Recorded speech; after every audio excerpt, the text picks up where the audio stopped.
யாழ்ப்பாணத்து சுட சுட கோதுமை தோசையும் இடி சாம்பல்.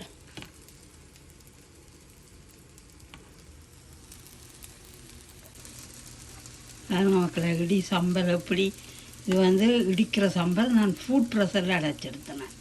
சூப்பராக வந்திருக்கு வேறுங்க. இப்படி ஃபுட் ப்ரெஷரில் வெளிநாடுகளில் அரைக்கலாம். இப்போ யாழ்ப்பாண தோசை சுடுறதுக்கு 1 கப் உளுந்தும் 1 டேபிள் ஸ்பூன் வெந்தயமும் ஊற போட்டு நான் இதை அரைச்சி எடுத்துக்கொண்டு கோதுமை அவிச்ச கோதுமை குழச்சி ஒரு 1/2 கப் பச்சை கோதுமை போட்டு குழச்சி வச்சா நல்லா தோசை சுடலாம். இப்போ உளுந்து பேட்டர் அரைச்சிட்டேன். இப்போ வெள்ளி அவல் எடுத்து 10 நிமிஷம் ஊற வச்சு நான் இதையும் சேர்த்து அரைச்சி கொள்ளுவோம். இப்போ 1 கப் தேங்காய் பூ எடுத்து வச்சுக்கிறேன். இதையும் அரைச்சி உளுந்தோடு மிக்ஸ் பண்ணலாம். இப்போ அரைச்ச தேங்காய் பூ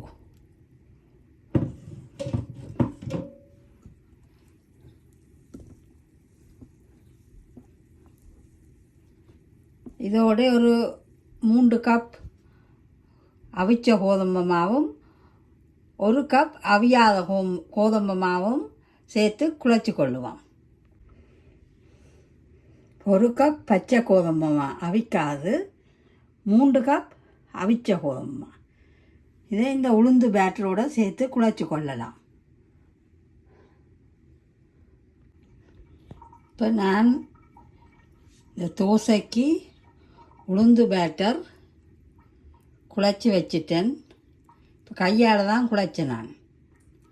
இனி இதை புளிக்க வச்சு கொள்ளலாம். 8 மணித்தியாலம் புளிக்க வச்சுட்டு தோசையை சுட்டு கொள்ளலாம். தோசைக்கு மஞ்சள் போட்டு குழச்சி வச்சுருக்கிறேன். அங்கே தோசைமா நல்லா புளிச்சு வந்திருக்கு. இப்போ தோசை சுட போகிறேன்.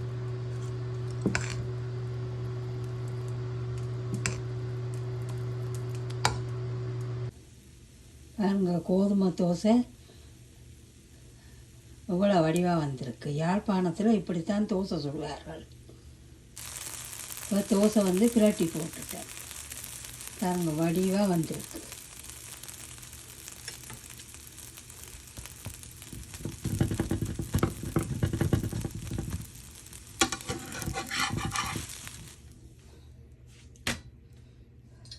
சூப்பரான யாழ்ப்பாணத்து தோசை.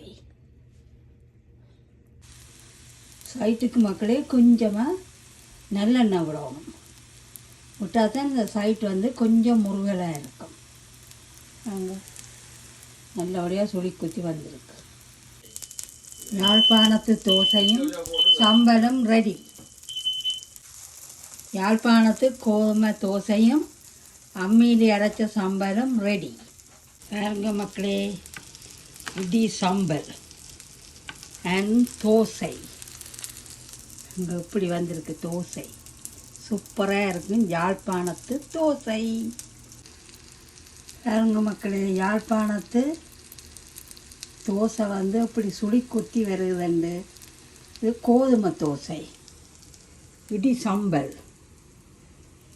அங்கே சூப்பராக வந்திருக்கு.